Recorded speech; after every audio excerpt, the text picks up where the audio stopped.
Huh? Huh? Huh?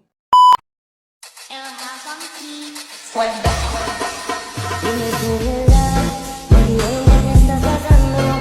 Tú no sabes cómo estoy sufriendo, pero te lo tengo que decir. Cuéntame, tu despedida para mí fue dura. ¿Será que te llevo a la luna? Y yo no supe hacerlo así. Te estaba buscando, por la calle gritando. Esto me está matando, oh no.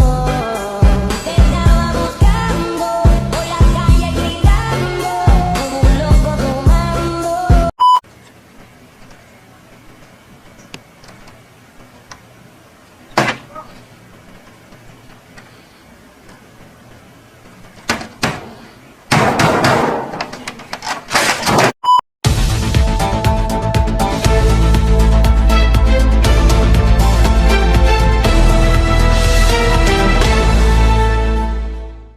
Hai Sobat Indonesia, kembali bersama Veto News. Di sini saya sudah berada di SMA Negeri 100 bersama dengan Bapak Guru. Oke, Bapak sudah bersedia kami untuk wawancara Iya, Bapak? sedia sekali, sedia. Bapak, Ya, apakah yang menjadi alasan utama Bapak selaku dari PPKS mendukung diterapkannya razia HP di sekolah? ya, salah satu alasan ya. Ya gini, jadi pertama dulu nih ya, PKS itu kan petugas keamanan sekolah. Jadi kenapa mendukung? Karena satu gini, Mbak April ya. Ini kalau handphone ini nanti bebas, smartphone ya, handphone gawai ya, bebas nanti berbahaya. Itu berbahaya kan? Anak ini nanti setelah pelajaran dia menjadi nggak sosialnya berkurang karena kan main HP terus. Yang kedua tingkat apa ya, kecurangan dalam hal apapun ya, kejujuran, disiplinan itu nanti akan kalah dengan ini, dengan anak kebanyakan HP. Jadi alasan saya mendukung karena ya itu, Oke, untuk sosialnya aja agar lebih bagus, mengenal sosial sama teman-teman itu biar akrab. ya, untuk pertanyaan kedua Bapak, apakah tindakan tersebut tidak melanggar privasi seorang siswa? Ini yang kedua, privasi, maksudnya kalau misal ada HP yang disita atau gimana? Oh, iya. Oh ya, seperti itu ya. Saya rasa tidak.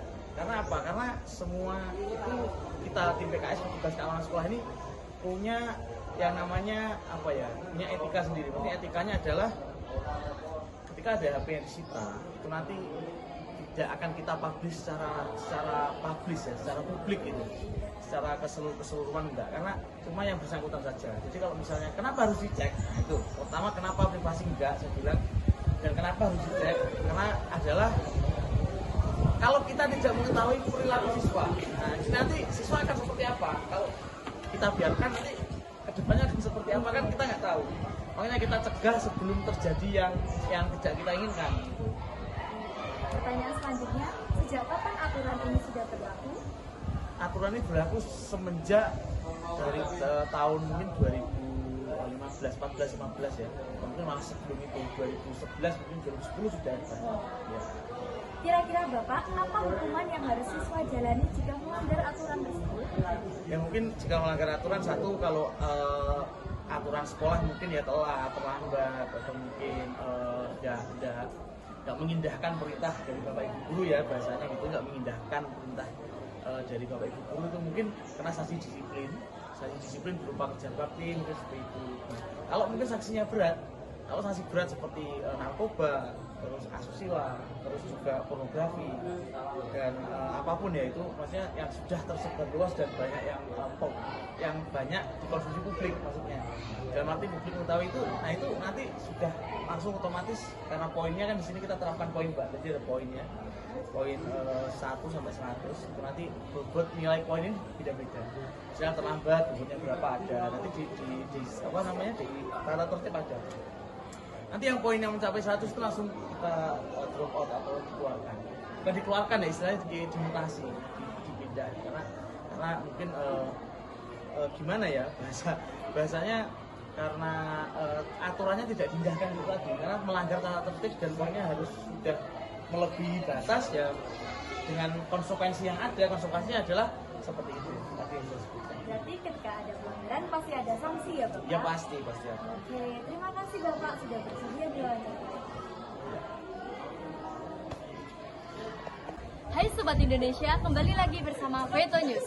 Ini tadi kita kan sudah menyaksikan dan mendengarkan bagaimana pendapat dari guru selaku PKS dari pihak SMA Negeri 1 Wates. Nah, kali ini kita akan mendengarkan juga menyaksikan tanggapan dari siswanya sendiri dari SMA Negeri 1 Wates. Mari kita ikuti. Oke, Mas, ngapain Mas? Masih dicantol sebentar. Oke, kecantol nih. Ya, ada apa, Kak? Oke, Mas boleh minta waktu sebentar? Boleh. Oke, saya mau bertanya nih. Gimana tanggapan Mas tentang razia ponsel di sekolah? Gimana ya Kak? Itu sebenarnya wajib dilakukan karena sekolah itu kan sudah ada guru yang mengajar, jadi tidak perlu handphone untuk mengakses pembelajaran gitu. Oke, jika ada razia, apakah razia melanggar privasi seorang siswa? Tidak, soalnya itu sudah peraturan dari sekolah, jadi sebagai seorang siswa harus menaati peraturan tersebut. Oke, pertanyaan terakhir nih Mas. Ya. Apakah kedepannya perlu untuk dilakukan razia HP pada saat sekolah? Ya, soalnya itu juga melatih kedisiplinan siswa untuk menaati peraturan sekolah tersebut. Jadi jika ada razia, jangan menyalahkan sekolah. Oke. Hai Sobat Indonesia, kita sudah mendengarkan tanggapan dari siswa. Ini yang pertama. Ada lagi nih siswa yang satunya. Yuk terus ikuti. Hai Sobat Indonesia, kembali bersama kami bersama Veto News. Di sini saya sudah berada di kelas 8. Saya sudah bersama dengan narasumber yang akan kita wawancarai hari ini. Siapa nih namanya?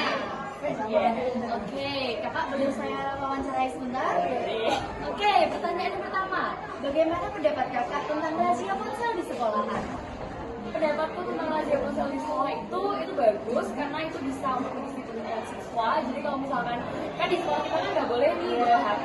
Nah itu mungkin nanti kalau misalkan ada yang melanggar terus tiba-tiba ada razia kan biar mereka juga tahu rasa, biar ngerti kalau emang benar-benar nggak boleh dan peraturan yang diciptakan memang benar-benar untuk dipatuhi. Oke, pertanyaan yang kedua nih kakak. Apakah razia melanggar privasi seorang siswa? Menurut aku sih enggak. Kalau misalnya HP dicek terus katanya itu melanggar privasi, itu iya sih. Tapi karena kita kan memang nggak boleh bawa HP. Sedangkan kita kalau masih melanggar terus dicek itu juga melanggar privasi karena kita juga melanggar peraturan sekolah ini. Oke, pertanyaan yang terakhir nih kakak. Apakah kedepannya perlu untuk dilakukannya razia HP pada saat sekolah? Ya itu perlu banget karena memang untuk membeli pelajaran bagi siswa-siswi yang masih melanggar aturan buat nggak boleh membawa HP ke sekolah. Ya, intinya ini pelanggaran tidak boleh dilakukan ya. Pasti ada juga sanksinya ya kakak. Oke. Jadi peraturan itu dibuat untuk dipatuhi, benar ya kakak? Benar, bukan buat dilanggar.